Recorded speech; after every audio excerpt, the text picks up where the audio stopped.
meron sa ating makikipagtalakayan na pastor yata ito o guro ng saksi ni Jehovah. Yan. I-ano lang natin. I-connect lang natin po. Ayan, mga kapatid. At antayin lang po natin. Kapatid JB, magandang... Ayan, nandito na sila. Hello, kapatid na Kirby. Standby ba dyan? At connected ba tayo dyan sa San Pedro? Sa Binyan? Hello, kapatid na Kirby? Hello, hello? No. Hello, hello, hello. Malakas ba ang aming sound? Rinig mo ba? Hello, hello, hello. Ba't ayaw naman yatang magsalita nito ni kapatid na Kirby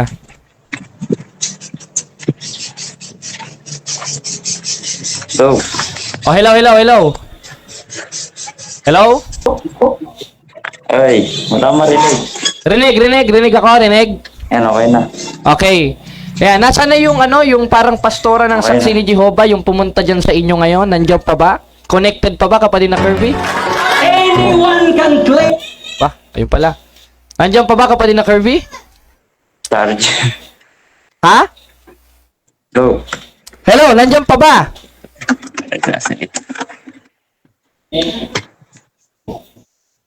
Kirby! Wala nagsasalita.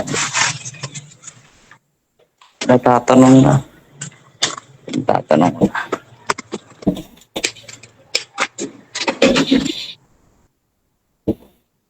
Hello, hello. Okay na. Nasaan na siya?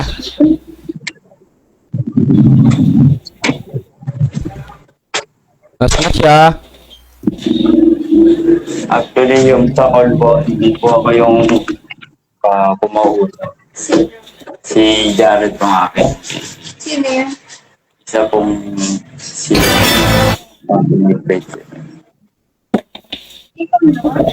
parang, hindi, yung tumawag po ako, pero yung nagsalita. Kaya pa lang si Sino. Oh, kausap. Ano ba yung tanong niya? Ano ba yung tanong? Hello po, ako po yung nakausap nyo nung nakaraan. Magandang hapon po sa inyo dyan sa San Pedro. Ako po ba ay rinig ninyo? Hindi. Hello, hello? Elder. Hindi yan. Wala. Pwede mo muna sa akin. Lalaki lang. Nakala ko po kasi si Elder na may nakala ko kasi akong experience. Hello, hello? Hello po? Rinig naman. Rinig, pwede po bang magtanong sa inyo tungkol po sa divinidad ng ating Panginoong Hesukristo at dun sa pangalan ng Diyos na ipinangangaral ninyong mga JW? Sige lang, kung may sagot ang Bible, May sagot na. kung may sagot ang Bible, sasagutin natin.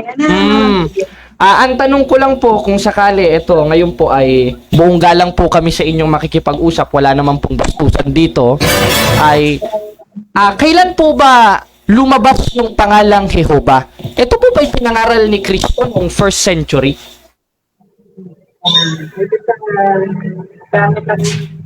Pakilakasan bro kasi hindi rinig yung audio niya kapatid na Kirby. Hindi ko marinig yung kanyang audio.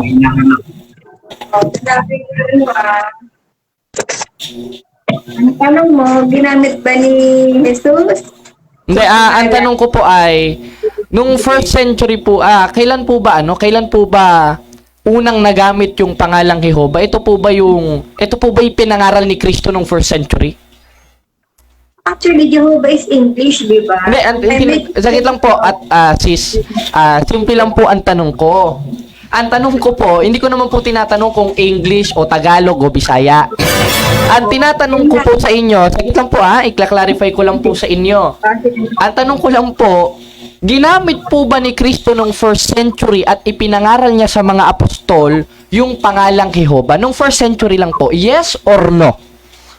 Actually, ang pinakilala niya sa mga apostol at mga alagad niya, yung tetragrammaton, yung Ayun.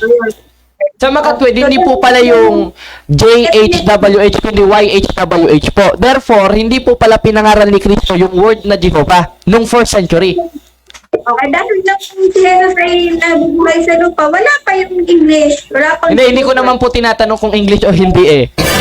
Ang tinatanong ko po, therefore, nung panahon ni Kristo, nung 1st century, hindi niya po pinangaral yung Jehovah na ipinangangaral niyo po ngayong mga JW. Yes or no?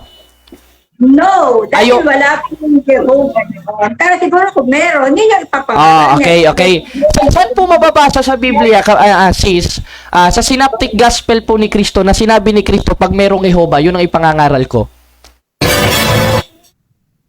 Wala pa nga yung pangalan Jehovah. Hindi, sabi niyo po kasi kanina, kung merong Jehovah, yun po yung ipapangaral ni Kristo. Ngayon, kung meron po, saan po mababasa sa Biblia yung sinabi niyo? Meron po bang mababasa o galing lang po yun sa kukutin ninyo? Mura, pwede natin gamitin sa pagsagot yung nasa 1:17 sa age of 20. Hindi ko po kayo pinababasa. Okay, kung pinababasa ko kayo, straight to the point po. Ang tanong ko lang naman po sa inyo, saan mababasa na sinabi ni Kristo na kung merong pangalang Jehovah sa panahon namin, gagamitin ko? Meron po ba? Pwede natin basahin yun. Meron po ba o wala? Pwede pakibasa yun. Yung Hindi, 1:17 meron po ba o wala? Basta yun, yun yung sagot. Hindi, ang tanong ko nga po sa inyo, meron po ba o wala? Pakibasa natin yung Hindi, 1:17 sa isa. pinababasa nyo naman po ako, kayo po yung tinatanong ko eh. Wala naman akong sinasabing babasahin ko. Ang tanong ko lang po sa inyo, kasi sabi ninyo, kung naimbento na yung, kung meron ng pangalang Jehovah nung panahon ni Kristo, malamang ipangangaral niya. Saan po sa Synoptic Gospel ni Kristo mababasa yung sinabi nyo? Na kung merong Jehovah sa panahon namin, yun ang ipapangaral namin. Sabi ni Kristo, meron po ba o wala? Sige, pakibasa yung 1:17 sa isa 20. Sige nga, basahin nga natin. Sa 17, anong 17? 17 sa isa 26. Chapter 17, verses 6 and 26. 1, Chapter 17. 13, 17. 17 verses 6 and 26. 17, 30. Ay, 13. 7, 10, 13 at 10. Verse 6 and 26. Verse 6 and 26. Verse, ano? 17, 13. 6 and 26. 17, 13 ang Book of John. 17 lang. 17 lang. 17, tapos, Verse 6 6 verse 6. O, basahin natin kung mayroon bang Jehovah dito, ha? Tingnan natin. and 26. Ayan, basahin natin. Ayan, ang sabi, ipinahayag ko ang iyong pangalan sa mga tao na ibinigay mo sa akin mula sa sanlibutan. Sila'y sa iyo at sila'y ibinigay mo sa akin. At tinutupad nila ang iyong salita. Wala naman pong sinabi si Kristo dito na kung meron ng Jehovah sa panahon namin, ipapangaral ko ito. Maliwanag po ang sinabi ni Kristo, ipinahayag ko ang iyong pangalan, pero walang Jehovah dyan. Kaya nga tinatanong ko sa inyo, meron po ba mababasa gaya ng sinabi ninyo? Meron o wala? Sabi ko sa'yo, nung time ni Jesus, wala pa nga Jehovah. Ayun, wala pa salamat. nga Jehovah. Therefore, Pero meron- hindi po pala aral ni Kristo yung pangalang Jehovah, sapagkat ikaw na mismo ang umamin, panahon pa ni Kristo, wala pa yung pangalang Jehovah. Tama po ba yun? Pero may Ayun, salamat, tama pala. Ay, nako, tama po pala yon. Salamat po. Okay, sige. Okay. Therefore, yung pangalang Jehovah po, maliwanag na maliwanag, kapatid, wala po nung 1st century. Kasi, inamin nyo, hindi pinangaral ni Kristo. Wala po nung 1st century o existed na po yung pangalang Jehovah nung 1st century. Ang pangalan niya, yung pangalan ng kanya. Kaya hindi ko nga po tinatanong yun. Ang tinatanong ko sa inyo, kasi sabi nyo, hindi ipinangaral ni Kristo yung pangalang Jehovah. Ngayong hindi ipinangaral, therefore tinatanggap nyo na yung word na Jehovah hindi pa existed nung 1st century o hindi ipinangaral ni Kristo? Tinatanggap nyo po ba yun o hindi? Tinatanggap ko dahil At ang salamat. pinangalan niya, yung personal na pangalan ng kanyang ama, yung tetragrammaton. Okay na na? Salamat. Sa makatwid po sis, hindi po pinangaral ni Kristo yung Jehovah na ipinangangaral nyo ngayon. Paunin ulit tayo. Hindi na, kasi yung Ayo. personal na pangalan ng ama, yung tetragrammaton, yan yung pinangaral niya. Ayun. Ngayon, sis, ano po ba yung ipinangangaral nyo ngayon? Yung tetragrammaton na YHWH o Jehovah? Dahil existing Hindi, yung tinatanong ko lang po sa inyo, ano po ba yung ipinangangaral nyo ngayon? Yung nasa Hebrew and Greek tetragrammaton ba na YHWH? O yung word na Jehovah? Ano yung pinangangaral nyo ngayong mga saksi ni Jehovah? Yung pinangaral ba ni Kristo na tetragrammaton o yung Jehovah na word? Ano pinangangaral nyo ngayon? Jehovah, kasi Ayun. kasi kami Jehovah. Hmm. Okay. Sa makatwid, sis, yung ipinangangaral nyo po pala ngayon, hindi yung ipinangangaral ni Kristo sapagkat kayo mismo umamin na hindi ipinangaral ni Kristo yung word na Jehovah at hindi existed nung first century. Sa makatwid, kakontra po kayo nung aral ni Kristo. Yes or no? Definitely hindi. Kasi yung Jehovah, yun din yung tetragrammaton, di ba? Pag binasa lang natin ng may vowels, no? Mm. Okay? Wala kasing vowels yung tetragrammaton, no? Yun din yung personal na pangalan niya. Kasi sa mga ibang wika, siyempre hindi English yung Jehovah, dito Jehovah, Tagalog. Sa Japanese, Jehovah, o whatever yung pag-pronounce. Paano po babasahin yung tetragrammaton? Ay, hindi natin mababasa, walang vowels. Tulog may Jehovah. Wala siyang Kaya vowels. yung walang vowels, ba't nyo po nababasa yung Jehovah? Dinagyan siya ng mga Bible scholars. Okay, sa makatwid, inimbento lang po ng mga Bible scholar. Definitely po, ay inaalaw yun ng Diyos na Jehovah. Yan po mababasa sa Bagong Tipan na sinabi po ng ating Panginoon Kristo na yan po ay inaalaw ng Diyos, letra por letra. Wala tayong mababasa O, di wala pala sa Biblia. Salamat. Hindi hanggang sa araw na ito, inaalaw niya. Diba? Okay, ngayon, sunod ko naman pong tanong, sister, ano po ba yung mas tama? Yung Yahweh po ba o Jehovah na ipinangangaral nyo ngayon? Meron kayo na kung gamit tayo ng mga references. May nakita ko kanina mga secular references. Hindi, tinatanong ko lang po sa inyo, ano po ba yung mas tama? Yung Jehovah po ba o yung Yahweh? Gamit tayo ng reference. Hindi ko naman po kayo... Para may tutupuan.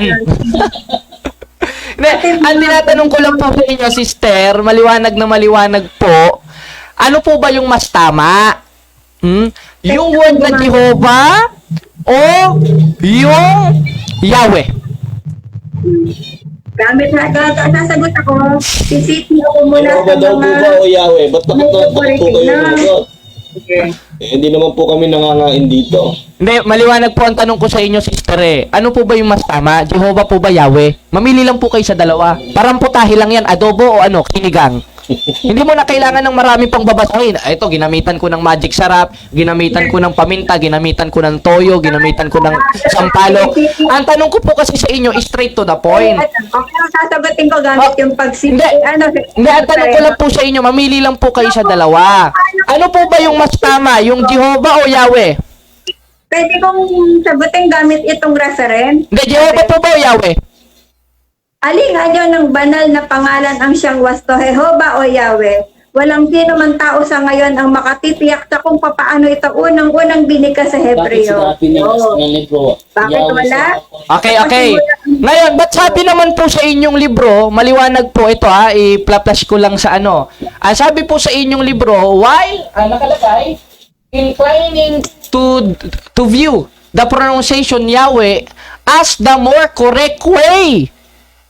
Ibig sabihin po pala, nagkokontrahan ng inyong mga dokumento? Tinatanggap niyo po ba yun? Sapagkat, sabi nyo, wala. Ayon naman po sa inyong opisyal na aklat, maliwanag na maliwanag, the more correct, na maliwanag, basahin ko nakalagay, the Yahweh is the more correct way. Mas tama. Yung Yahweh kesa sa Jehovah. Ngayon, nabasa nyo, wala. Nabasa naman natin sa inyong aklat, Yahweh. Ibig sabihin po pala, nagkokontrahan yung aklat ninyong mga saksi ni Jehovah?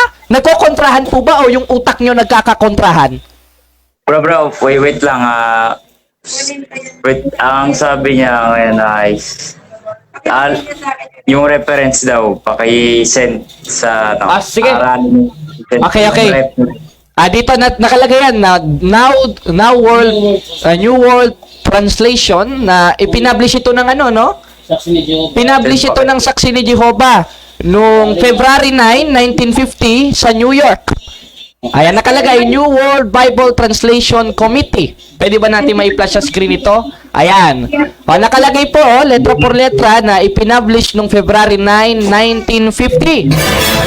Ngayon, tinatanggap niyo po ba, nagkakokontrahan po kayo ngayon? Hindi na raw updated. Hindi na updated yan. 2030 na yung 2030. updated translation. Ang liwanag Ibig sabihin, mali po pala itong mga ipinangaral ninyo ng una, mali po pala ito. 1950, mali ito. pwedeng kinirek. Kasi Oo, sabi mali. Hindi, tanong ko po sa inyo. Ibig sabihin, mali po pala itong nung 1950 na version ninyo ng aklat na inilabas ninyo. Mali po pala ito? pwede, kaya itinama. Kasi Hindi, sabi mali po ba, yes or no? Itinama. Mali po ba, yes or no? Mali po ba? Itinama dahil mali. Okay. Ngayong itinama ninyo, sa makatwi, tinatanggap nyo, mali yan kasi itinama. Itinama, Okay, ngayon, sunod na tanong. Paano yung mga tao, okay po, sunod na tanong. Paano po yung mga tao na naabutan yan at namatay? Ngayon, kung ang naabutan nilang aral ay mali, ayon po ba sa Biblia, pag mali po ba yung pinangahawakang aral, ayon mismo sa 10:27 ng Hebreo, maiimpyerno pag mali? Ay, hindi naman. Ay, hindi naman. Sa makatwi, matalino po kayo kay Apostol Pablo. Hindi, sabi ng mga... Ayan, okay. Gawa Ayan. 24:15, kapwa matwid at di matwid ay pag-asang mabuhay muli. Kaya kung mali yung natanggap nilang turo, hindi pa updated, maiwawas ko yun. Pag Okay. sino ay silang yung turo. Kaya, Okay. diba? Okay, so, Sana ba na sinabi na sa inyo Ano mali? kasi yung mga pagbabago? okay, saan naman po mababasa na ayon mismo sa inyong publish na mali po yung yung aklat ninyo nung 1950? Meron po ba kayong maipapakitang publish ng aklat ninyo na nagsasabing mali iyon? Verbatim, dahil sabi niya, verbatim. Ang new word translation. Hindi, meron po ba wala? Hahanapin ko. Ayoko sumagot. Alam ko, sabi na katagaan for 18, pero ang landas matwid ay gaya ng maningning na liwanag sa umaga na patuloy na lumilip na hanggang katanghali ang tapat. Lumiliwanag kasi yung katotohanan. Hindi naman yan ang binatanong ko sa iyo eh.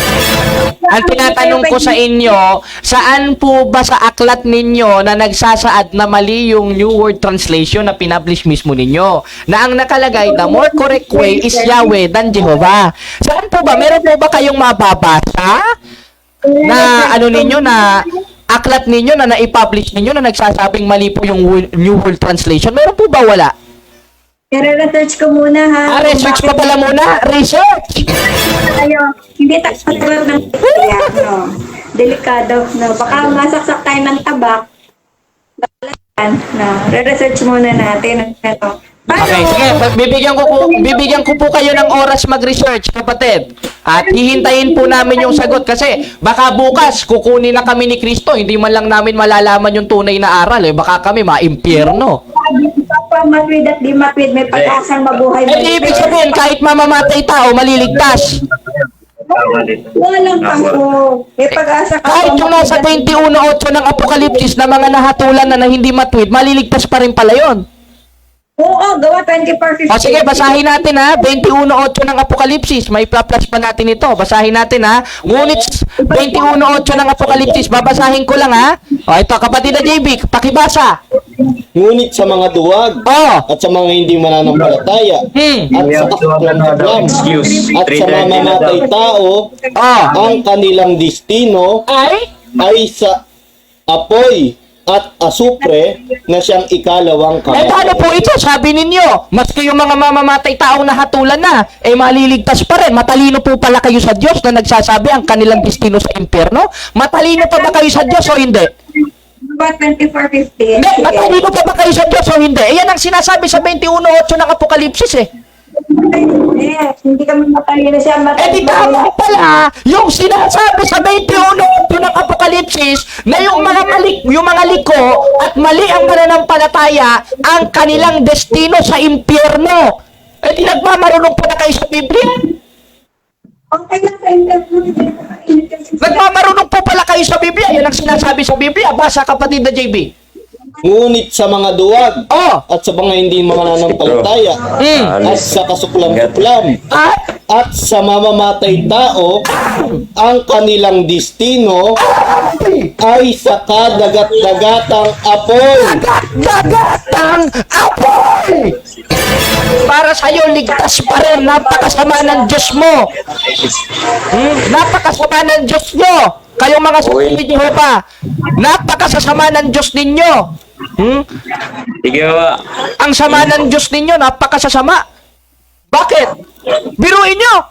Dinistino na ng Diyos sa impyerno para sa inyo. Ligtas pa rin. Napaka-unfair niyan. Paano yung mga gumawa lang ng hindi ikamamatay na kasalanan pero na impyerno? Kawawa naman sila. Wala palang matuwid na paghato ng Diyos mo Kaawa-awa naman pala yan. Kapatid na JB. O, kita niyo mga kapatid, kaawa-awa naman pala yan. Yung kasama niya nasaan ba? Maliwanag na maliwanag po mga kapatid. Kaawa-awa pala ang kahihinatnan nila. Bakit? Napakasama ng Diyos nila. Hindi na ako magtataka. Bakit? Dahil yung Diyos nila imbento nung 14th century. Century 2 na. Diba? Maliwanag na maliwanag.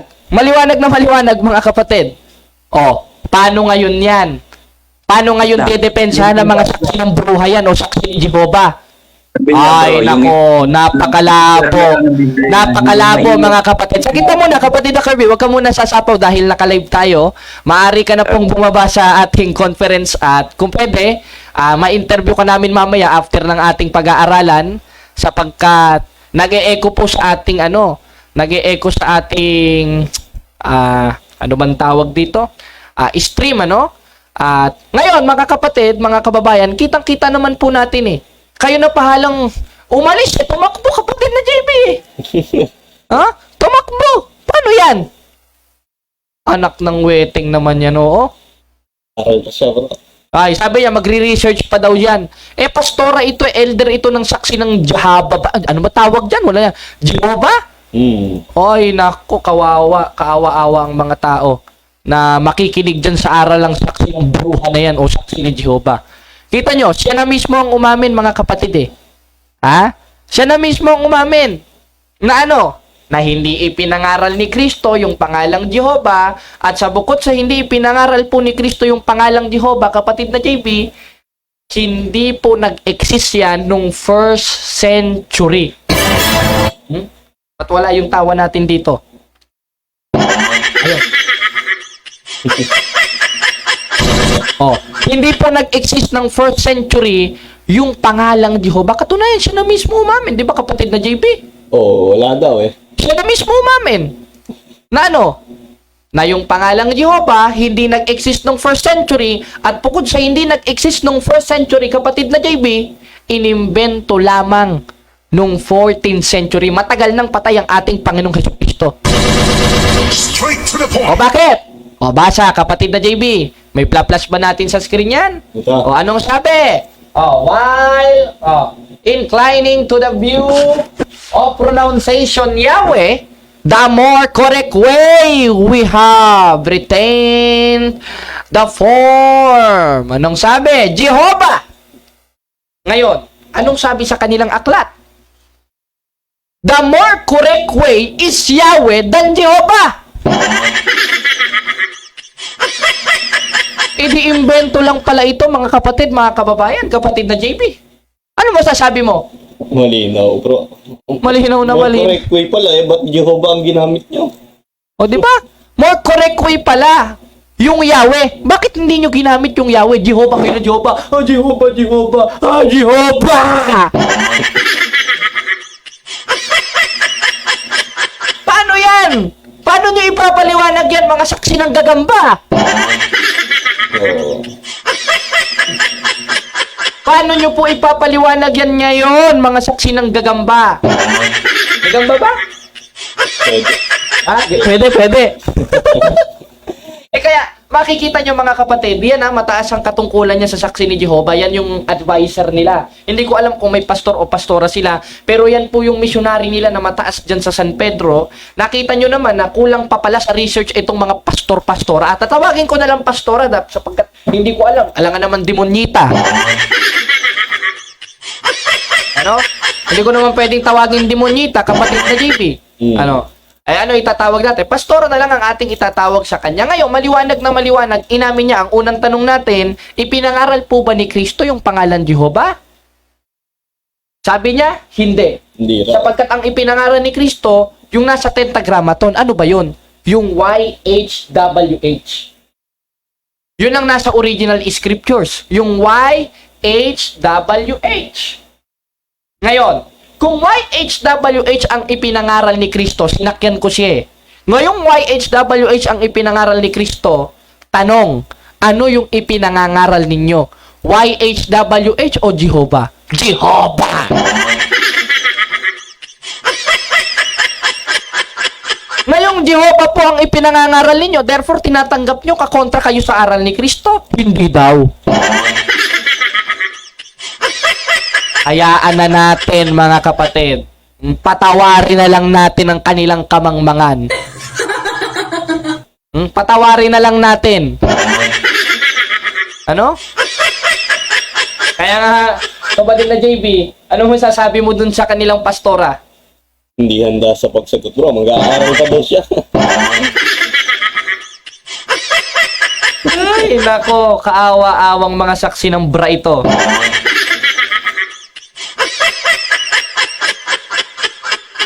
Ano? Kaawa-awa talaga, oo. Ay, nako. Sasabihin na lang, hindi daw sila kakontra sa aral ni Kristo, kapatid na JB. Eh ngayon, hindi pala sila kakontra sa aral ni Kristo. Ano yung pinangangaral ninyo? Jehovah ba o yung pinangaral ni Kristo sa tetragrammaton? Jehovah. Ngayon, Jehovah, kailan ba lumabas yung pangalan Jehovah? Inamin niya, hindi ito nag-exist nung first century kung kailan nangaral si Kristo. Kailan nag-exist? Basahin natin. Nakalagay, while including to the view pronunciation Yahweh, the more correct way, inamin nila, the more correct way is Yahweh, hindi naman pala saksi ni Jehovah. Eh bakit kayo gamit ng Jehovah, Jehovah, Jehovah? Ho, ho, ho, ho, ho. Kaya nga, ba't kayo gamit ng Jehovah, Jehovah, Jehovah? Eh more correct way pala yung Yahweh, matigas pala ulo niya, idipukpok niyo sa ulo niyo yan. Bakit? Tuloy natin ang basa. Anong sabi?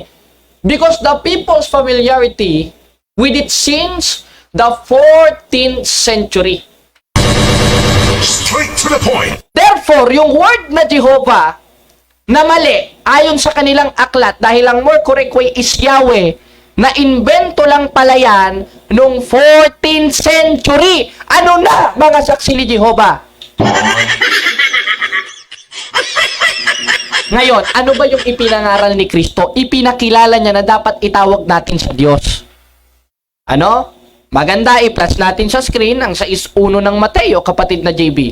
Ano po ang ating mababasa? 6.1 o 6.7 ng Mateo. O, ayan. Ano na nakakalkal mo dyan? Anong sabi, kapatid na JB? Pakibasa. Mateo. Is 7. ito nakalagay. Hanggang 9. Ano po sabi ng ating Panginoong Jesucristo? Magsidalangin nga kayo ng ganito. Ama namin. Ama namin! Hindi naman sinabi, Jehovah namin!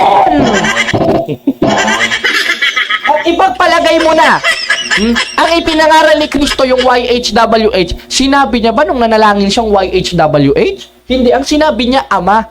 Dahil may respeto siya sa ama niya. Etong mga saksi ni Jehovah, pag nananalangin, Jehovah! Eh, doon pangalang sa tatay mo, tawagin mo yung tatay mo. O, pagpalagay mo na, pangalan ng tatay mo, Kurikong. Siyempre, ang itatawag mo sa tatay mo, tatay. Eh, ang tinawag mo sa tatay mo, Kurikong, hindi yung tatay. Eh, di bastos ka? Kaya itong samahan ng mga saksi ni Jehovah, samahan ito ng mga matitigas sa ulo.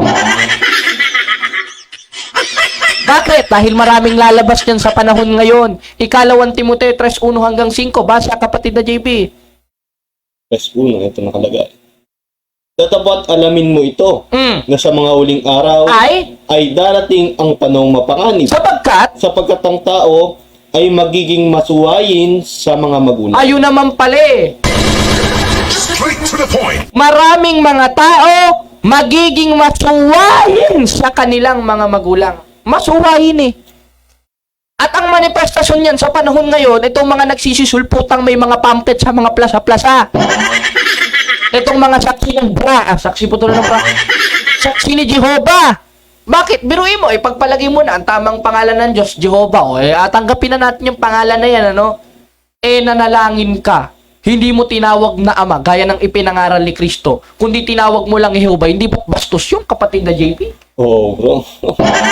Ang kalapastanganan niya, tawagin mo yung kami. Pagpalagay natin, anak sila ng Diyos, ano? Tinawag sa pangalan ng, bastos nga talaga, bro. Hindi lang bastos, ano? Malaswa. Oo. Yan, mga kapatid. Ngayon ay napakinggan natin ang ating dialogue sa isang ministra. Hindi ko naman na pwede siyang tawaging pastora dahil wala naman pong pastora sa saksi ni Jehovah, no? Ewan ko kung anong klaseng demonyong mga mangangaral ang meron sila dyan na kinasangkapan ng demonyo dahil never silang pananahanan ng tunay na Diyos na pumarito sa 5:20 ng unang 1 at yun ang ating Panginoon Kristo. Sa kadahilanan na itong mga saksi ni Jehovah ay hindi naman po naniniwala na ang ating Panginoong Kristo ay tunay na Diyos. Bakit? Dahil sa 17:24 ng Gawa, ang Diyos na lumalang ng langit at lupa at lahat ng mga bagay na naririto, siya palibhas ay Panginoon ng langit at lupa, ay hindi tumatahan sa mga simbahang itinatag ng tao. Dahil ang saksi ni Jehovah, yan po ay itinatag ng tao. At bukod sa itinatag ng tao, maski ang pangalan ng Diyos nila ay itinatag rin mismo ng tao. Ako ba nagsabi? Kung ako nagsabi, huwag po kayong maniniwala. Mga saksi ni Jehovah po mismo nagsabi. Pakinggan nyo. Dito po sa kanilang aklat, sa nangangatwiran mula sa kasulatan, sa pahina 191, aklat po ng saksi ni Jehovah ito, kaya kung magagalit po yung mga saksi ni Jehovah, kagating nila yung mga nag-publish nito sa Watchtower Bible Tract and Society. Ano bang sabi? Dahil dito ay binuo ng ilang makabago ang pangalang Jehovah na hindi kilala ng mga sinauna. Hindi kilala pala ng mga sinauna. At ang bumuo pala ng pangalang Jehovah, yung mga makabago, hindi pala yung mga sinauna. At kahit yung mga sinauna, dapat pa rin ba natin itong paniwalaan? Hindi. Bakit? Dahil binuo lang Ibig sabihin po ng binuo, inimbento lang. Bakit? Dahil ayon po sa kasaysayan, gaya ng itinanong natin sa kanilang ministra, lumabas po yung pangalan Jehovah noong 14th century. Matagal na pong wala ang ating Panginoong Kristo. Dahil tinanong ko siya, ano po ba'y pinangaral ni Kristo? YHWH o JHWH? YHWH. Yung nasa original Hebrew and Greek Tetragrammaton, At isa po sa manifestasyon nun na dapat nating itawag sa 6:9 ng Mateo, yung ama namin. Hindi naman sinabing Jehovah namin sapagkat 14th century po na imbento ang pangalang Jehovah. At ayon rin po sa kanilang aklat, ito po ay binuo ng ilang makabago at hindi kilala ng mga sinaunang Kristiyano kasama yung mga apostoles. Therefore, yung pangalan Jehovah, imbento lang at aral ng tao. Katunayan, sa 4:8 ng Galacia may sinasabi po si Apostol Pablo, gayon din naman sa panahong yaon, sa hindi nyo pagkilala sa Diyos, kayo na sa pagkaalipin ng sa katutubo ay hindi mga Diyos. At yung Jehovah na yan po yung sinasabi ni Apostol Pablo na nang sa katutubo ay hindi mga Diyos. Bakit? Never pong ipinangaral ni Kristo yan. Never po na ginamit po ng ating Panginoon Jesucristo yan sa mga original translation na sila namang pinag-aaminan ng mga saksi ni Jehovah. Kaya kayo na mag-isip, pag may nagbahay-bahay sa inyo, ibang Diyos ang pinakikilala, ibang ebanghelyong pinakikilala, ang sabi po ni Apostol Pablo sa 1:8 ng Galacia, o kahimat kami o isang anghel na nagmula sa langit, kahit anghel ito mga saksi ni Jehovah, di naman galing sa langit to, galing sa impyerno ito Kahimat kami o isang anghel na nangaral sa inyo na galing sa langit na nangangaral ng ibang ebanghelyo, parang saksi ni Jehovah, ibang ebanghelyo, ibang Diyos ang pinakikilala. Ano po sabi ng ating Panginoon Kristo? Dapat po silang matakwid.